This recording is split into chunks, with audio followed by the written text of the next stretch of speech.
ဝက်ဟန်နဲ့မန်ယူပွဲကြိုသုံးသက်ချက်မန်ယူ4-3 လက်ရှိအနေထားမန်ယူကောဝက်ဟန်ကောလက်တလောဖုန်းအရန်ကောင်းနေတဲ့အသင်းနှစ်သင်းဖြစ်ပါတယ်နောက်ဆုံး၅ပွဲမှာမန်ယူကောဝက်ဟန်ကောလေးပွဲစီနိုင်ထားတာကအထင်ကြီးစရာပါဝက်ဟန်တိုက်စစ်ပိုင်းကဆမ်မာဗယ်လီဘိုဝင်နဲ့အသစ်ခေါ်ယူထားတဲ့ကာစတယ်လန်တော့တို့လိုကစားသမားတွေကတအားကောင်းနေပြီးမန်ယူဘက်ကလည်းဘရူနိုအာမတ်ခွန်ညာအမ်ဘူမိုတို့ကတော်တော်ကိုကောင်းနေပါတယ်အချုပ်ဆိုရရင်နှစ်သင်းလုံးတိုက်စစ်ကအရန်ထက်နေပါတယ်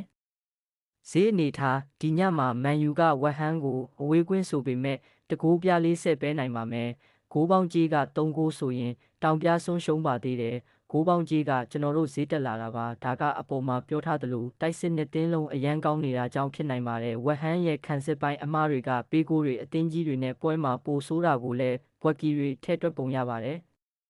ဒန်ယာရပွဲပဲလူစရင်ဝက်ဟန်ဘက်မှာကာလာကြာရှည်နာနေရတဲ့ဂိုးသမားဖေဗီယန်စကီနဲ့အနီကက်ပြစ်ဒဏ်ကြောင့်စိုက်ဘက်မှာအဓိကခြေစွမ်းပြနေတဲ့တူဒီဘိုတို့မပါဝင်ပါဘူးမန်ယူဘက်မှာတော့မေဆင်မောင်းဒီလစ်နဲ့ကိုပတ်လောက်ထပ်နားရအောင်မဲ့ဒိုကူတို့မပါဝင်ပါဘူးခြုံငုံကပြောရရင်နှစ်သင်းလုံးအဓိကကစားသမားအစုံလင်နဲ့ကန်ကြမှာပါပွဲရလက်အဖြေခံမှန်းသုံးသက်ချက်မန်ယူဟာအဆင့်၄နေရာမှာဆက်လက်ရည်တည်ဖို့အတွက်ဒီပွဲနိုင်ဖို့အရေးကြီးပါတယ်တစ်ဖက်ကဝက်ဟန်ကလည်းတန်းစင်းဆောင်ဖိအားကြောင့်မန်ယူစီကအမှတ်ပြန်ရဖို့အရေးကြီးနေပြန်ပါတယ်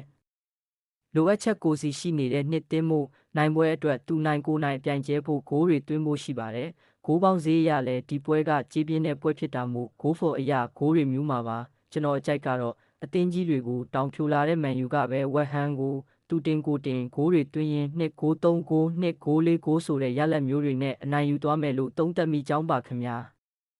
အနိုင်ရဖို့ကကျွန်တော်တာဝန်ထားပါအကောင့်ကိုဖောက်လုပ်ထားဖို့ကမိတ်ဆွေတို့တာဝန်ပဲ